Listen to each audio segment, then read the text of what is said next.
America అధ్యక్ష ఎన్నికలలో Donald Trump ఘన విజయం సాధించి రెండవసారి వైట్ హౌస్లోకి అడుగు పెడుతున్నారు. మరో 2 నెలలలో ఆయన అధ్యక్షుడిగా ప్రమాణ స్వీకారం చేయనున్నారు. ఇక ప్రస్తుత అధ్యక్షుడు జో బైడెన్ 4 ఏళ్ల పదవీ కాలాన్ని విజయవంతంగా ముగించబోతున్నారు. ఈ క్రమంలో అమరులకు కమాండర్ ఇన్ చీఫ్ హోదాలో చివరిసారి నివాళులర్పించారు. ఈ సందర్భంగా ఆయన సైనికుల సమాధి వద్ద కన్నింటి పర్యాంతమైన ఓ వీడియో ప్రస్తుతం నెట్టింట వైరల్ అవుతోంది.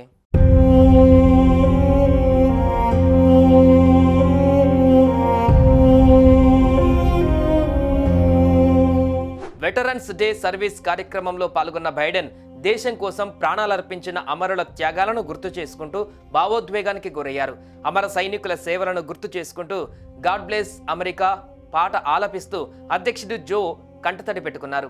ఉబికి వస్తున్న ఆ కన్నీళ్లను బైడెన్ తుడుచుకుంటున్న వీడియో వెలుగులోకి రాగా ప్రస్తుతం నెట్టింట హల్చల్ చేస్తుంది.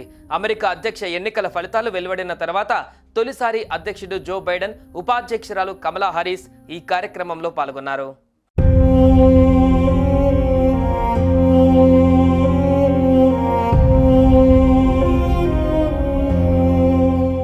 ఓ సైనికుడి సమాధి వద్ద పుష్పగుచ్చం ఉంచిన బైడెన్, హారిస్లు నివాళులర్పించారు. నేను కమాండర్ చీఫ్ హోదాలో ఇక్కడ ఉండటం ఇదే చివరిసారని, నా జీవితంలో దక్కిన గొప్ప గౌరవం అని ఈ సందర్భంగా బైడెన్ అన్నారు.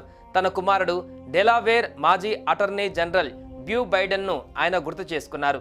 ఇదే సమయంలో సైనిక కుటుంబాలు ఎదుర్కొనే ఇబ్బందులను బైడెన్ గుర్తు చేసుకున్నారు.